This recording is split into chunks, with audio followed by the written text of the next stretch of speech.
సాధారణ బౌద్ధులు ధమ్మం, సంఘం పట్ల ఎలా ప్రవర్తించాలో చెప్పే నియమాలపై ఇది ఒక సంక్షిప్త విశ్లేషణ.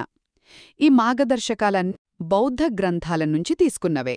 అంటే బుద్ధుని బోధనలైన ధమ్మం పట్ల, భిక్షువుల సమాజమైన సంఘం పట్ల మన ప్రవర్తన ఎలా ఉండాలి, గౌరవం, సరైన సరిహద్దులు ఎందుకు ముఖ్యమో ఇవి స్పష్టం చేస్తాయన్నమాట.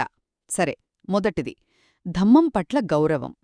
ధమ్మం కంటికి కనిపించే వస్తువు కాదు కదా. అందుకే ధర్మగ్రంథాలను పవిత్రంగా చూడటం, ధర్మోపన్యాసాలు వినేటప్పుడు వాళ్లు మనకంటే ఎత్తులో ఉండేలా చూసుకోవటం, ఇలా మన ప్రవర్తనతో గౌరవాన్ని చూపాలి. ఇక రెండవది సంఘంతో మన సంబంధం. దీన్ని ఎలా చెప్పాలంటే నిప్పుతో వ్యవహరించినట్లు ఉండాలంటారు. అంటే ఆధ్యాత్మిక జ్ఞానమనే వెచ్చదనం కోసం దగ్గరగా వెళ్ళొచ్చు, కాని అతి చనువు తీసుకుంటే అగౌరవం అనే గాయం తగులుతుంది.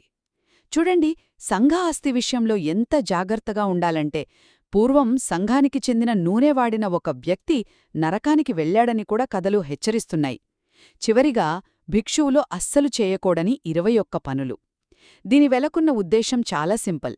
వాళ్ళు ఆధ్యాత్మిక మార్గం తప్పి లౌకిక విషయాల్లోకి రాకూడదు. అందుకే నిజమైన భిక్షువులు మీకు జ్యోతిష్యం చెప్పటం, సందేశాలు పంపటం, లేదా మిమ్మల్ని సంతోషపెట్టడానికి బహుమతులు ఇవ్వటం లాంటివి చెయ్యరు. మొత్తం మీద ఈ నియమాల ఉద్దేశం ఆధ్యాత్మిక స్వచ్ఛతను కాపాడటమే, లౌకిక మతపరమైన జీవితాల మధ్య ఒక స్పష్టమైన గీత గీయడమన్నమాట.